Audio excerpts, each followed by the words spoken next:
എല്ലാവർക്കും നമസ്കാരം. ഇന്ന് നമ്മൾക്ക് പ്രധാനപ്പെട്ട അലങ്കാര തയ്യലുകൾ ഏതൊക്കെയാണെന്ന് നോക്കാം.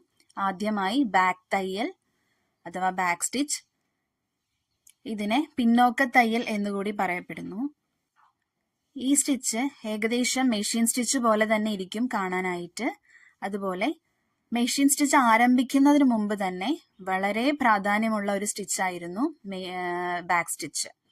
കാരണം രണ്ട് തുണികളെ തമ്മിൽ ബലമായി ഉറപ്പിക്കുന്നതിന് മെഷീൻ സ്റ്റിച്ച് ആരംഭിക്കുന്നതിന് മുമ്പ് ഉപയോഗിച്ചുകൊണ്ടിരുന്ന ഒരു സ്റ്റിച്ചാണ് ബാക്ക് സ്റ്റിച്ച്.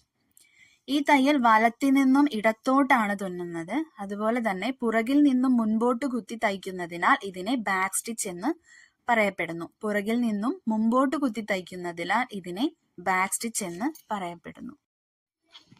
അടുത്തതായി കൗച്ചിങ് സ്റ്റിച്ച്. വരയ്ക്കാൻ പറ്റാത്ത ചിലതരം തുണികളിൽ പൂക്കളും ഇലകളും തുന്നി അലങ്കരിക്കാൻ ഉപയോഗിക്കുന്ന ഒരുതരം സ്റ്റിച്ചാണ് കൗച്ചിങ് സ്റ്റിച്ച്. പൂക്കളുടെയും ഇലകളുടെയും നിറത്തിലുള്ള കനമുള്ള നൂലുകൾ ഈ തയ്യലിന് ഉപയോഗിക്കുന്നു. അടുത്തതായി ഹെറിംഗ് ബോൺ സ്റ്റിച്ച്. കുട്ടികളുടെ വസ്ത്രങ്ങളിൽ അലങ്കാരത്തിനായി ഉപയോഗിക്കുന്നു. അതുപോലെ തന്നെ രണ്ടു മടക്കി വക്കുകൾ വൃത്തിയാക്കുവാൻ പ്രയാസമുള്ള വൂളൻ പോലെയുള്ള തുണികളിൽ ഒരു മടക്കി വക്കുകൾ വൃത്തിയാക്കുവാൻ ഉപയോഗിക്കുന്ന ഒരു സ്റ്റിച്ചാണ് ഹെറിംഗ് ബോൺ സ്റ്റിച്ച്. സ്ത്രീകളുടെയും കുട്ടികളുടെയും വസ്ത്രങ്ങളിൽ എംബ്രോയിഡറി ചെയ്യാനായിട്ടും ഈ സ്റ്റിച്ച് ഉപയോഗിക്കുന്നു. അടുത്തതായി ഹണികോം സ്റ്റിച്ച് അഥവാ തേൻകൂട് തയ്യൽ. ഇതും നേരത്തെ പറഞ്ഞതുപോലെ സ്ത്രീകളുടെയും കുട്ടികളുടെയും വസ്ത്രങ്ങൾ അലങ്കരിക്കുന്നതിന് ഉപയോഗിക്കുന്ന തയ്യലാണ്.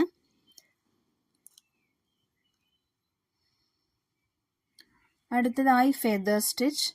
സ്ത്രീകളുടെയും കുട്ടികളുടെയും വസ്ത്രങ്ങളും തലയണ ഉര, കുഷ്യൻ മുതലായവയും ഈ സ്റ്റിച്ച് ഉപയോഗിച്ച് അലങ്കരിക്കാറുള്ളതാണ്. അതുപോലെ ഇതിനെ തയ്ക്കുന്ന രീതി അനുസരിച്ച് സിംഗിൾ ഫെദർ തയ്യൽ, ഡബിൾ ഫെദർ തയ്യൽ, ട്രിപ്പിൾ ഫെദർ തയ്യൽ എന്നിങ്ങനെയും തരംതിരിച്ചിരിക്കുന്നു. വീറ്റ് തയ്യൽ എന്താണെന്ന് നോക്കാം. ചെയിൻ സ്റ്റിച്ചിന്റെ ഒരു വകഭേദമാണ് വീറ്റ് തയ്യൽ. വസ്ത്രങ്ങൾ അലങ്കരിക്കാൻ ഈ തയ്യൽ ഉപയോഗിക്കുന്നു. വലത്തുനിന്നും ഇടത്തുവശത്തേക്ക് തുന്നുന്ന ഒരു സ്റ്റിച്ചാണ് വീറ്റ് തയ്യൽ. അടുത്തതായി മാജിക് ചെയിൻ സ്റ്റിച്ച് എങ്ങനെയാണെന്ന് നോക്കാം. എംബ്രോയിഡറിയിൽ പൂക്കളും ഇലകളും തുന്നാൻ ഉപയോഗിക്കുന്ന സ്റ്റിച്ചാണ് മാജിക് ചെയിൻ സ്റ്റിച്ച്. വ്യത്യസ്ത നിറത്തിലുള്ള രണ്ട് നൂലുകൾ സൂചിയിൽ കോർത്തിട്ടാണ് മാജിക് ചെയിൻ സ്റ്റിച്ച് തയ്ക്കുന്നത്. അതുപോലെ തന്നെ പക്ഷികൾ, മൃഗങ്ങൾ, ശലഭങ്ങൾ എന്നിവയുടെ ഡിസൈൻ തുന്നുന്നതിനും ഈ സ്റ്റിച്ച് നല്ലതാണ്.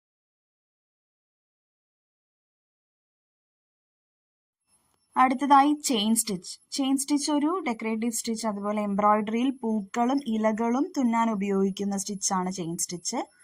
ഒരു തയ്യലിനകത്തു നിന്നും അടുത്ത തയ്യൽ തുടങ്ങുന്നതിനാൽ ആകൃതിയിൽ ചങ്ങല പോലെ കാണപ്പെടുന്നത് കൊണ്ടാണ് ഇതിനെ ചെയിൻ സ്റ്റിച്ച് എന്ന് വിളിക്കുന്നത്. ചെയിൻ സ്റ്റിച്ച് മാത്രം ഉപയോഗിച്ച് തയ്ക്കുന്ന ഡിസൈനിനെ താമ്പൂർ എംബ്രോയിഡറി എന്ന് പറയുന്നു. ഈ ക്വസ്റ്റ്യൻ എപ്പോഴും എക്സാംസിന് വരാറുള്ളതാണ്. അതായത് ചെയിൻ സ്റ്റിച്ച് മാത്രം ഉപയോഗിച്ച് തയ്ക്കുന്ന ഡിസൈനിന് താമ്പൂർ എംബ്രോയിഡറി എന്ന് പറയുന്നു. അടുത്തതായി ഹെം സ്റ്റിച്ച്. തൂവാലകൾ, തലയിണ ഉറകൾ, കുഷ്യൻ ഉറകൾ, മേശവിരി മുതലായവയുടെ അരികുകൾ ഭംഗിയാക്കുന്നതിന് ഹെം സ്റ്റിച്ച് ഉപയോഗിക്കുന്നു. പാവാട, ഫ്രോക്ക് മുതലായവ അലങ്കാര രീതിയിൽ തുന്നുന്നതിനും ഈ സ്റ്റിച്ച് ഉപയോഗിച്ചു വരുന്നു. അടുത്തതായി സ്റ്റെം സ്റ്റിച്ച് എന്താണെന്ന് നോക്കാം. സ്റ്റെം സ്റ്റിച്ച് അഥവാ സ്റ്റെം തയ്യൽ. ഇത് സാധാരണ എംബ്രോയിഡറികളിൽ ചെടികളുടെ തണ്ടുകളും വള്ളികളും തയ്ക്കുന്നതിന് ഉപയോഗിക്കുന്ന സ്റ്റിച്ചാണ്. ഈ ചോദ്യം എപ്പോഴും വരാറുള്ളതാണ്, ഇമ്പോർട്ടൻ്റ് ആണ്.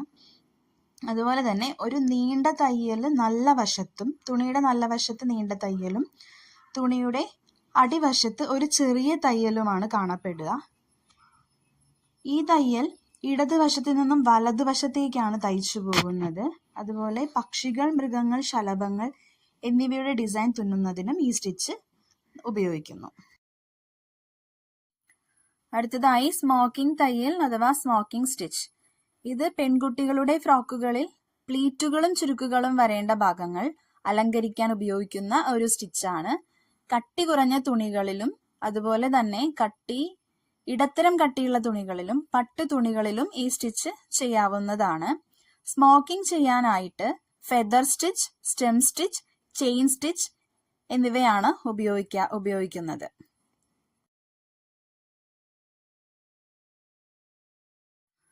അടുത്തതായി ഹെറിംഗ് ബോൺ സ്റ്റിച്ച്. കുട്ടികളുടെ വസ്ത്രങ്ങളിൽ അലങ്കാരത്തിനായി ഉപയോഗിക്കുന്നു. അതുപോലെ തന്നെ 2 മടക്ക് മടക്കി വക്കുകൾ വൃത്തിയാക്കുവാൻ പ്രയാസമുള്ള വൂളൻ പോലെയുള്ള തുണികളിൽ 1 മടക്ക് മടക്കി വക്കുകൾ വൃത്തിയാക്കുവാൻ ഉപയോഗിക്കുന്ന ഒരു സ്റ്റിച്ചാണ് ഹെറിംഗ് ബോൺ സ്റ്റിച്ച്. സ്ത്രീകളുടെയും കുട്ടികളുടെയും വസ്ത്രങ്ങളിൽ എംബ്രോയിഡറി ചെയ്യാനായിട്ടും ഈ സ്റ്റിച്ച് ഉപയോഗിക്കുന്നു.